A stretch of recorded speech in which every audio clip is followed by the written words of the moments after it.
한국의 전문가들은 북한이 미국과의 물밑 접촉에서 자신들의 요구가 받아들여지지 않는 데 대한 불만을 한국 정부에 풀고 있다고 말했습니다.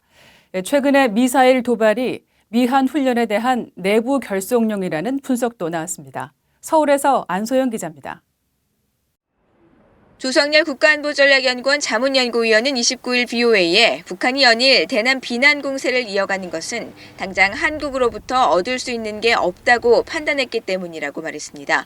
또 미국과의 물밑 대화에서 오는 불만을 자신들의 요구에 이렇다 할 대응책을 내놓을 수 없는 한국에 풀고 있다는 겁니다. 미국하고는 이제 협상을 이어가기 위해서 그런 부분이고 한국하고는 당장 협의할 내용들이 있지 않기 때문에 그런 이중적인 태도를 취했다고 볼 수 있을 것 같아요.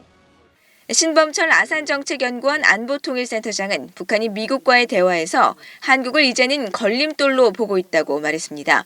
그러면서 북한은 단계적 비핵화를 통해 제재 완화를 받고 협상의 끝 단계에서 핵을 남겨두려고 버티기식 전략을 구사하고 있다고 지적했습니다. 미국하고는 대화를 하려는 거죠. 그런데 지금 북한이 행동하고 있는 것을 보면 미국하고의 대화가 핵을 포기하고자 하는 대화가 아니라 핵을 보유하고자 하는 대화인 것 같아요. 대남 비난이 내부 결속용이라는 분석도 있는데 특히 북한이 미한 연합훈련 중단을 미북 대화의 성과로 내세웠던 만큼 다음 달 훈련을 앞두고 주민들을 향한 명분을 만들기 위해 남한 측 때리기에 나선 것이라는 겁니다.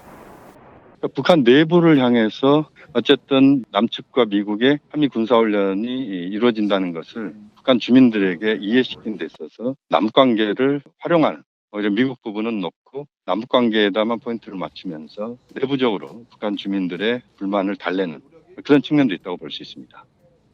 조한범 통일연구원 선임연구원도 미국과의 입장차가 본질이지만 협상판을 유지하기 위해 미국을 직접 공격하는 대신 우회적으로 한국 정부를 압박하고 있다고 분석했습니다. 조 연구원은 대북 제재에 대한 불변의 입장을 보이는 트럼프 대통령이 동맹국이 사거리에 들어간 북한의 미사일 발사와 관련해 대수롭지 않게 반응한 데 대해 북한에 면죄부를 준 것이라고 우려했습니다. 서울에서 BOA 뉴스 안소영입니다.